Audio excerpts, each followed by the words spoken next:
Up next, the six women's tag team match, and there was question of who was gonna go into this match. Who was gonna replace Eva? Was this match even gonna happen? Because honestly, I was, it was one, two, three, four, five, six matches into this, and I expected to be like halfway already. Like I didn't expect it to be this late in the show.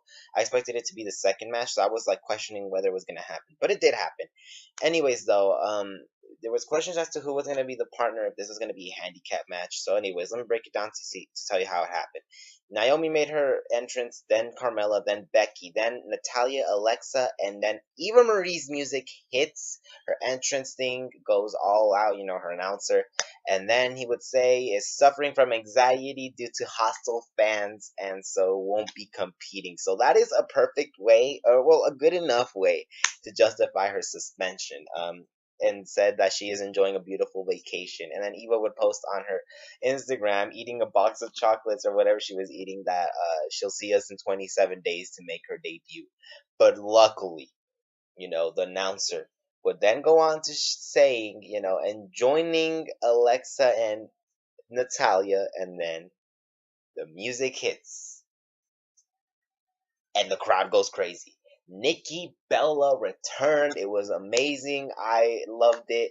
Anyways, I honestly look the heel team won only because I believe deep down only because Eva, wasn't there. Nikki was, only reason why. Had Eva been there, I honestly wouldn't have doubted that the babyface team would have won. And although Nikki got a big pop, I gotta say that if Eva been there, I think the reactions during the match would have been better. But anyways, good to see Nikki back. The match, was B minus, but anyways, loved it.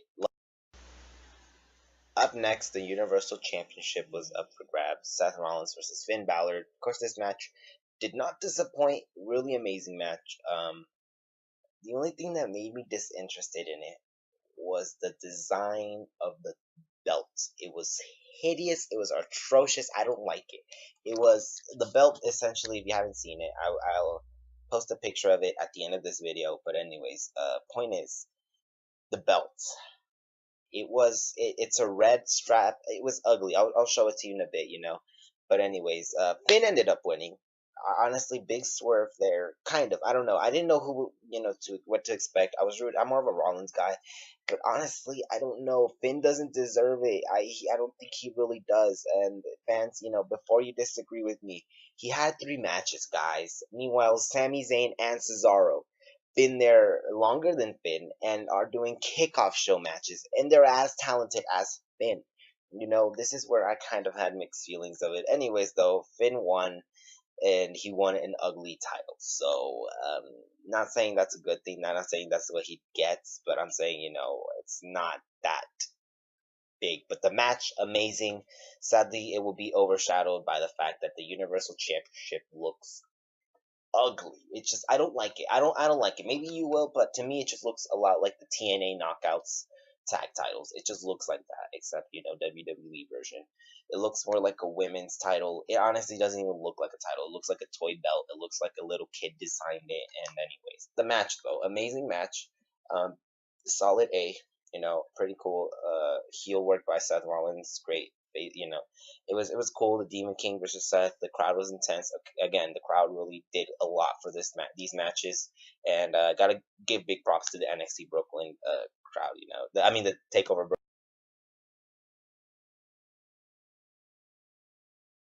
The Brooklyn crowd. All right, just I botched too much. I'm like Mauro Ronaldo sometimes. Anyways, though, uh, Roman Reigns, Rusev up next, U.S. Championship match. Really, really disappointed. As disappointed as I was with Brock Lesnar Randy Orton fight. As it was just to me this match didn't even happen. First of all, second of all, Lana's outfit was atrocious as well. Third of all, the match didn't happen. They got into a brawl that Rusev started before the bell even rang, and then it ended up having Rusev come out, injured. And Roman Reigns attacked the hell out of Rusev, to which he received a lot of boos. Again, thank you, Brooklyn. I love Brooklyn. I think I want to move to Brooklyn. Brooklyn's really making me change my mind of the perception of New York. Anyways, though, that being said, Rusev, walked out as the champ. I don't know what's gonna happen though. I think he might have to vacate it. He wasn't able to compete. Roman did a good deal on him. Anyways, though, this was hyped up. Honestly, it wasn't really even hyped up that much, but still, if you're gonna have it this high on the card, you just got us to disappoint.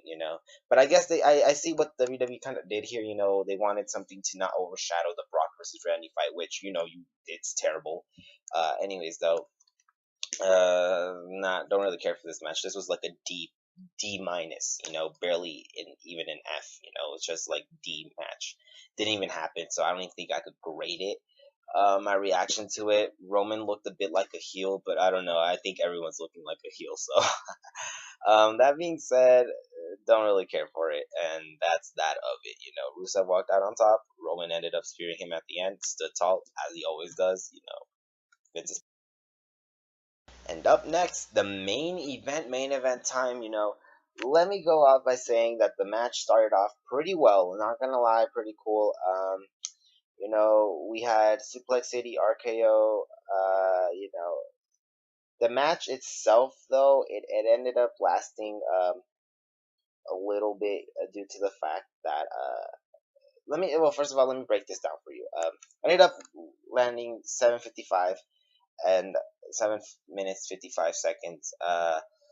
You know, the match it was happening, and of course Brock got in too much into it, and it got bloody, and he busted Randy open. It was scary. Honestly, I felt cringy watching it from my house, and the crowd again, Brooklyn, I love you. They were chanting Goldberg. They were chanting terrible things about the title of the Universal Championship. Anyways, though, the match, it ended up was being resulted in a TKO, the second TKO of the night. If you saw the women's tag match, you would have seen Nikki. Nikki finished it off with the TKO. Anyways, that was a little joke though.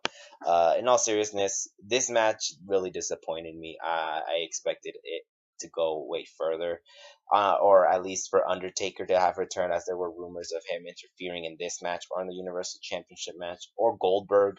WWE just does such bad things to us. They just don't care. They don't love us. Anyways, this match I'm gonna give it a C minus. The outcome was terrible. The beginning was good. The table spot was good. The RKO was good. The 33 suplexes, the 33rd suplex. He didn't deliver 33 in a row, but that's his 33rd suplex. I think at SummerSlam. Anyways, though, expected a lot more. You hype up this match for being 16 years in the making, and you wanted to do better. Like you can't just hype up something like this and then have two of like the greatest guys. You had them go back and forth. You had us all at the edge of our seats at home waiting to see what was gonna happen. It wasn't even supposed to be hyped up that much. It wasn't even that big a deal, and they did an amazing job of doing it.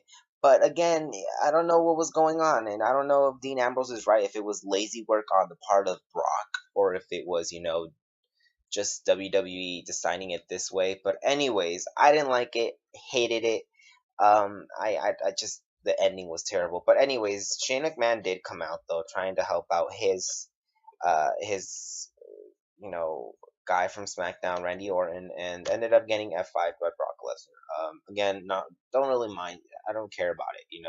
I wanted Goldberg, I wanted Taker, but of course that wasn't gonna happen. Anyways, though, that was it for like my reactions, my grades, though, for the matches. Now let's grade the whole show in general. Pretty great opener. So I mean, pretty solid opener. Not nothing too flashy, nothing too little, but it was good. So I'm gonna give that a solid B. So with that, you got yourself already so far a B. The women's match did good. So let's count how many matches did really good. Women's match, the women's championship match, the Cena versus AJ Styles match, the Seth Rollins versus Finn Balor. Believe it or not, I like Dean versus Dolph, but I'm not adding it in here because a lot of people didn't really like it as much.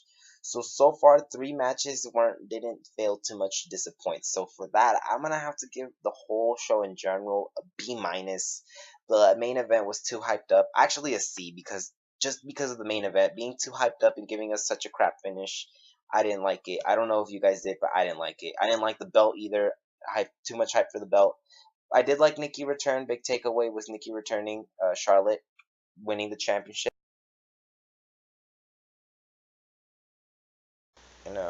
Charlotte winning the title, even though I don't like her as much. It was unpredictable, and again, though maybe due to suspension, but still unpredictable.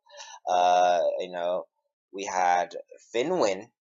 Maybe that was a big win. I don't know. I don't think he still deserves it, but still, it was a good match. So we got to give that.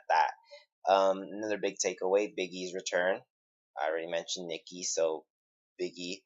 Uh, then things that really made the show dull was the lack of depth and perception of both the Intercontinental Championship and WWE Championship match, the lack of a match in general for the US Championship match, and the crap finish. Again, the crap finish for the main event. I mean, I'm not saying the whole match was bad, just the finish was crappy. Anyways, though, that was it for this edition of my SummerSlam review. Please like, share, subscribe, do all that good stuff, and until next time. Bye. Anyways, this is the design for the TNA Knockouts Championship, and you're gonna see the resemblance it holds with the WWE Universal Championship. And here it is. Like, what the heck is this? Anyways, like, share, subscribe, do all that good stuff, and until next time, bye, and enjoy this atrocious thing. I don't like it. I'm sorry.